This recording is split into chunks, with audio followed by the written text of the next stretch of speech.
नमस्कार, आप देख रहे हैं हेडलाइंस न्यूज। दिन भर की ताज़ा खबरों के लिए अभी सब्सक्राइब करें, साथ में बेल आइकन भी प्रेस कर लें। खबरों में आगे बढ़ने से पहले वीडियो को लाइक जरूर करें और अपने दोस्तों के साथ ज़्यादा से ज़्यादा शेयर करें। और आप किस राज्य शहर से न्यूज को देख रहे हैं, कमेंट में जरूर लिखें। उत्तर प्रदेश विधानसभा चुनाव अपने चौथे पड़ाव की ओर बढ़ रहा है। वार पलटवार का दौर और तेज हो चुका है। बीजेपी से लेकर सपा और बसपा से लेकर कांग्रेस तक सब एक दूसरे पर आरोप लगा रहे हैं। कांग्रेस की यूपी प्रभारी प्रियंका गांधी ने भी सत्ताधारी बीजेपी पर लखनऊ और हरदोई की रैली में जमकर हमला बोला। उन्होंने कहा है कि हम अपने बच्चों का जीवन भर सरकार से रोशन राशन के लिए एक बोरी का इंतजार करने के लिए नहीं पालते हैं।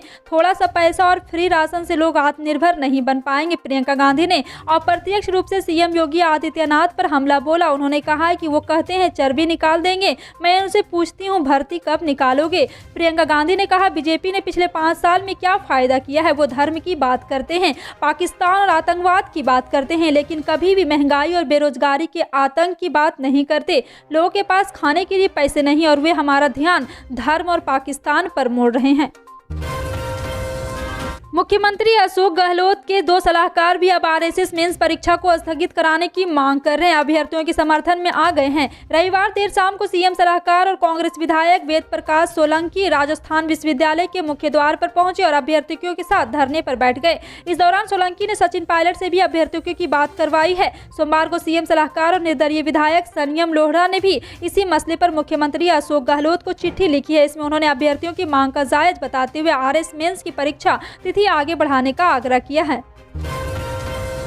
भारतीय जनता पार्टी की महाराष्ट्र इकाई के अध्यक्ष चंद्रकांत पाटिल ने सोमवार को दावा किया है कि शिवसेना सांसद संजय राउत राष्ट्रवादी कांग्रेस पार्टी प्रमुख शरद पवार के उस एजेंडे पर काम कर रहे हैं जिसके तहत मुख्यमंत्री उद्धव ठाकरे को पद से हटाकर राउत ने उनके स्थान पर बिठाना है। पाटिल ने यहां संवाददाताओं से ये भी कहा है कि शिवसेना अध्यक्ष ठाकरे के मुंबई स्थित निजी आवास मातोश्री के नींव को उखाड़ने का प्रयास किया जा रहा है। और आपको बता दें कि उन्होंने ये भी कहा है कि वह माने या ना माने उद्धव जी हमारे दोस्त है। वो शिवसेना सुप्रीमो दिवंगत बाला साहेब ठाकरे के बेटे हैं। हमने कई सालों तक काम किया है। किसान आयोग का उपाध्यक्ष बनने पर खैरथल कस्बे में दीपचंद खेरिया का सिंधी पंचायत एवं संयुक्त व्यापार महासंघ की ओर से आनंद नगर कॉलोनी स्थित झूलेलाल मंदिर में जोरदार स्वागत किया गया। कांग्रेस का 2 दिवसीय प्रशिक्षण शिविर आयोजित किया गया है। सत्ता और संगठन के बीच तालमेल बैठाने के लिए एक शिविर को महत्वपूर्ण माना जा रहा है। शिविर में आपदा प्रबंधन मंत्री गोविंद राम मेघवाल भी शामिल हुए। मंत्री मेघवाल ने कहा है कि हमारा जिला प्रशिक्षण शिविर है जो कि काफी महत्वपूर्ण है।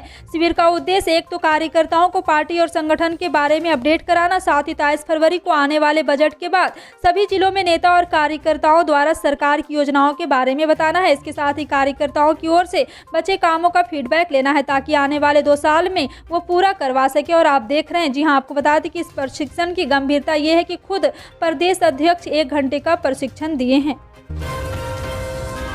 बिहार के कृषि मंत्री अमरिंदर प्रताप सिंह ने दावा किया है कि राज्य में हिंदू समुदाय की आबादी घट रही है और मुस्लिम आबादी बढ़ रही है। उन्होंने राज्य में जनसंख्या नियंत्रण के लिए कानून बनाने की मांग की है। अमरिंदर प्रताप सिंह ने कहा है कि जब भी मुसलमानों की आबादी बढ़ी और हिंदू आबादी कम हुई, देश अलग होने की ओर बढ़ गया। हमने देखा है कि राज्य के सीमांचल, मिथिलांचल और कोसी क्षेत्र में मुसलमानों की आबादी तेजी से बढ़ रही है, जबकि कई गाँव में हिंदू आबादी घट रही है। वहाँ एक खतरनाक प्रथा चल रही है जो निश्चित रूप से हमारे लिए चिंता का विषय है।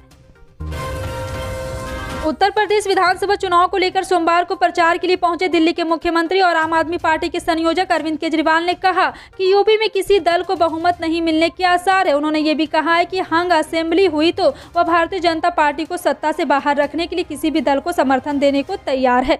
दिल्ली के सीएम ने कहा है कि यदि किसी सरकार में शामिल होने का मौका मिला तो वह उन सभी गारंटी को पूरा करवा लेंगे जो अभी जनता से कर रहे हैं। केजरीवाल ने लखनऊ में एक रैली में कहा कि मेरे पास एक आदमी आया, बोला केजरीवाल की गारंटी तो बड़ी बड़ी कर रहे हो, जीतोगे क्या? मैंने कहा देखो भाई साहब, मेरे सर्वे आ रहे हैं, वो सर्वे दिखा रहे कि हंग हो सकता है किसी को बहुमत ना मिले तो बीजेपी को बाहर रखने के लिए हमारी जरूरत पड़ी और हम सरकार में शामिल हुए तो जिसकी भी सरकार है उससे गारंटी मैं पूरा करवा लूंगा। बहुजन समाज पार्टी और इसकी प्रमुख मायावती को लेकर अब तक कमोबेश चुप रहे। समाजवादी पार्टी अध्यक्ष ने सोमवार को जोरदार हमला किया। हरदोई में सुहेलदेव भारतीय समाज पार्टी प्रमुख ओम प्रकाश राजभर और अखिलेश यादव ने बसपा और बीजेपी में मिलीभगत का आरोप लगाया। राजभर ने कहा कि बसपा के उम्मीदवार बीजेपी के पूर्व अध्यक्ष और गृह मंत्री अमित शाह तय करते हैं, तो अखिलेश ने कहा कि बसपा के गुरु बीजेपी में बैठे हुए हैं। सांडीला में एक जनसभा को संबोधित करते हुए अखिलेश यादव ने कहा, मैं मानता हूँ कि आप समझते हैं जो हाथी पर बैठे हैं कभी भी जा सकते हैं, उनके गुरु कहां बैठे हैं? उनके गुरु बीजेपी में बैठे। समाजवादी पार्टी ने स्थानों का नाम बदलने को लेकर भी बीजेपी पर निशाना साधा। भारत के सबसे बड़े बैंक घोटाले से जुड़ी कंपनी एबीजी शिपयार्ड लिमिटेड के पूर्व अध्यक्ष और प्रबंध निदेशक ऋषि अग्रवाल सोमवार को सीबीआई मुख्यालय पहुंचे। ऋषि और जांच की शामिल में होने के बाद भारी दस्तावेज के साथ आते देखे गए। बता दें कि एबीजी शिपयार्ड लिमिटेड पर 22,842 करोड़ रुपए के बैंक घोटाले का आरोप है और वहीं पिछले हफ्ते भी सीबीआई ने इस मामले में ऋषि अग्रवाल को पूछताछ के लिए बुलाया था। ऋषि अग्रवाल के साथ एडवोकेट विजय अग्रवाल की कानूनी टीम भी सीबीआई मुख्यालय पहुंची है। ट्विटर ने भारत में बनाए गए सोशल मीडिया वाले कानून को मान लिया है। इसमें भड़काऊ कंटेंट को नहीं हटाने पर कंपनी पर जुर्माना लगाने की बात कही गई है।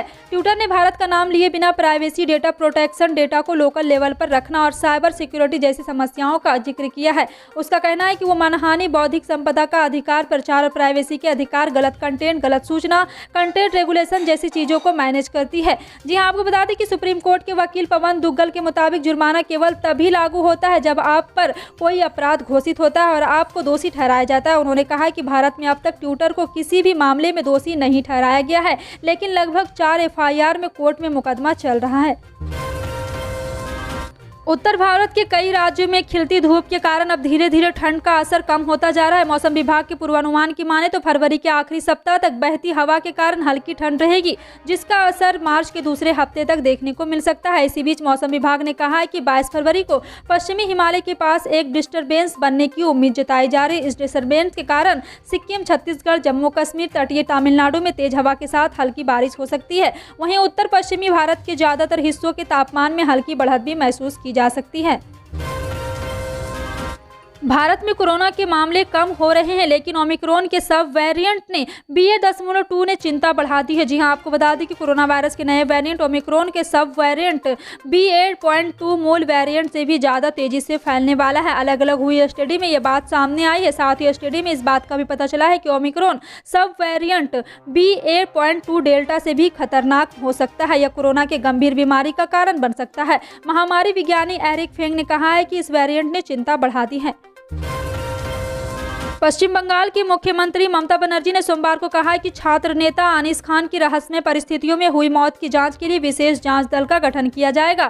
खान की मौत के मामले को लेकर विपक्षी दल विरोध प्रदर्शन कर रहे। गृह विभाग का भी प्रभार संभाल रही ममता बनर्जी ने कहा है कि SIT 15 दिनों के भीतर उन्हें अपनी रिपोर्ट सौंपेगी। बनर्जी ने भी दावा किया है कि इंडियन सेकुलर फ्रंट में शामिल होने वाला पूर्व वाम नेता खान उनकी पार्टी तृणमूल कांग्रेस के भी संपर्क में था। मुख्यमंत्री ने राज्य सचिवालय में आयोजित प्रेस वार्ता के दौरान कहा, हम SIT गठित कर रहे हैं जो कि पुलिस महानिदेशक की निगरानी में मुख्य सचिव द्वारा गठित की जाएगी और इसमें CIT भी शामिल रहेगी। पंजाब विधानसभा चुनाव की सभी सीटों पर वोटिंग हो चुकी है और जनादेश EVM में सील है। अब बारी यूपी के मिनी पंजाब कहे जाने वाले तराई बेल्ट के इलाके की सीटों की है। चौथे चरण की जिन 9 जिलों की 60 सीटों पर बुधवार को वोटिंग होगी, उनमें पीलीभीत, लखीमपुर खीरी, सीतापुर और लखनऊ में सिख वोटर काफी अहम है। इसी के चलते यूपी का मिनी पंजाब कहा जाता है, जहाँ बीजेपी, कांग्रेस, बसपा और सपा के बीच सियासी जंग चल रही है। पिछले चुनाव में बीजेपी ने लखीमपुर खीरी, पीलीभीत, सीतापुर में शानदार प्रदर्शन किया था, लेकिन किसान आंदोलन और लखीमपुर खीरी घटना के बाद यूपी के मिनी पंजाब के सियासत हालात तेजी से बदले हैं। लखीमपुर खीरी मामले में देश भर में किसान आंदोलन हो गए थे। इस मामले में केंद्रीय गृह राज्य मंत्री अजय मिश्रा के बेटे आशीष मिश्रा पर आरोप लगे हैं। वो हाल ही में जेल से जमानत पर बाहर आए हैं, जिसके चलते विपक्ष इस मुद्दे को धार देने में जुटे हैं। ऐसे में मिनी पंजाब के क्षेत्र में बीजेपी पर 2017 जैसे प्रदर्शन को दोहराने की चुनौती नहीं दिख रही है। फिलहाल आपका इन सभी खबरों पर क्या कहना है, कमेंट सेक्शन में टाइप करके जरूर बताएं। पल पल की अपडेट जानने के लिए जुड़े रहें अपने हेडलाइन न्यूज के साथ। मिलते हैं अगली बड़ी खबर में, तब तक के लिए जय हिंद।